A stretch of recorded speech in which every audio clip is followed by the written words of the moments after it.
दोस्तों, आज मैं आप लोगों को कुछ हकीकत बताने जा रहा हूँ जो बक्सर जिला के एक गांव में हुआ था।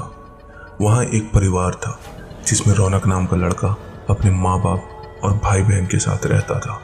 जब रौनक 20 साल का हुआ तो उसको देखने के लिए लड़की वाले आने लगे।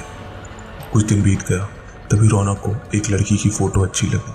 उसने अपनी माँ को बोला, माँ मैं इसी से शादी करूँगा। और बोलता भी क्यों नहीं, हर लड़के की ख्वाहिश होती है कि उसकी औरत सुंदर और संस्कारी हो ताकि किसी के सामने ले जाने से उसका मान भी बढ़े। उसकी माँ ने बोला, ठीक है बेटा, तुम्हारी शादी मैं इसी से करवाऊंगी। और लड़की के पिता को हाँ बोल दिया। कुछ दिन बाद उसकी शादी का दिन आ गया।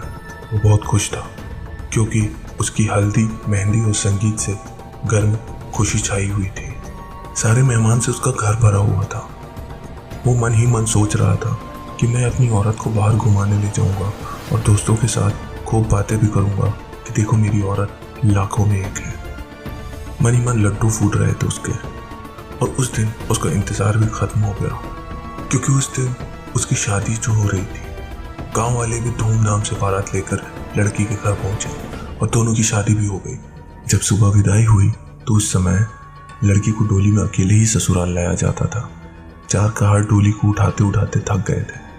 वो बेचारे सोचे कि कहीं पेड़ दिखा तो डोली उसके नीचे रख देंगे तो थोड़ी देर आराम करके फिर आगे बढ़ेंगे। और आम का पेड़ तभी दिख गया। वो लोग डोली को रखकर पानी पीने लगे। वे बोले कि बहू, अगर आपको भी प्यास लगी हो तो पानी पी लो।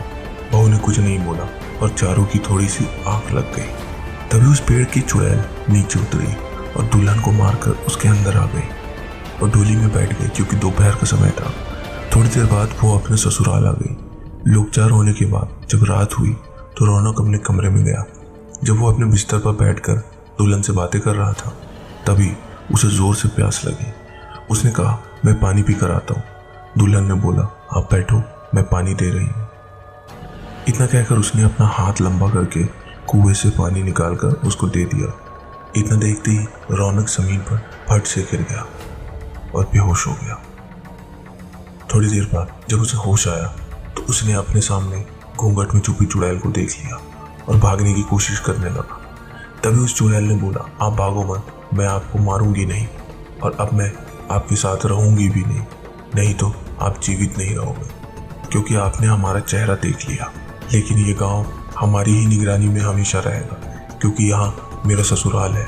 और मैं आपको एक बात बताती हूँ जो आप अपने गांव वालों को बता देना कि जिस घर का चूल्हा उत्तर दिशा में होगा वो सब अपने घर का चूल्हा दक्षिण दिशा में कर लो तो उनके घर में हमेशा बरकत बनी रहेगी। इतना कहकर वो गायब हो गई। शास्त्रों के हिसाब से माना जाता है कि दक्षिण में अक्सर भूत प्रेत निवास करते हैं, लेकिन ऐसा करने से आज भी उस गांव में कभी भूखमरी या फिर कोई बीमारी जल्दी नहीं आती।